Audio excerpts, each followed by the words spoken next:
আজকে পঞ্চম দিনে রয়েছে আমাদের প্রথম অফার। পঞ্চম দিনে স্বাগত। তোমরা দুজন রুমের দুদিকে রয়েছো কেন?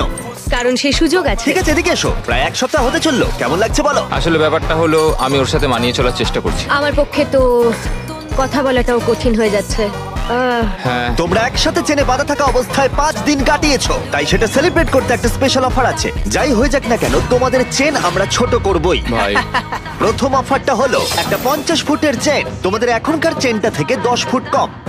ওকে, আর দ্বিতীয় অফারটা হলো একটা 30 ফুটের চেন, তোমাদের এখনকার চেনটা হাফ করে দেওয়া হবে। আর যদি তোমরা এটাকে বেছে নাও, তাহলে আমি তোমাদের প্রাইস পুলে আরো $25,000 অ্যাড করে দেবো। যদি তোমরা এখানে বসে বসে এই $25,000 জিতে নিতে চাও, তাহলে এই 30 ফুটের চেনটা তোমাদের নিতে হবে। না এটা তো খুবই ছোট। আর যদি তোমরা এই চেনটাকে বাছো, তাহলে তোমরা একে অপরের অনেকটা কাছে চলে আসবে। না মানে 4 বছর তো আমি তোমার কাছে ফ্রিতে ছিলামই, এখন না হয় আরেকটু কাছে এলাম এটা তুমি কি ওই বললে? 10,000-এর ভালো জন্য। বলেছে।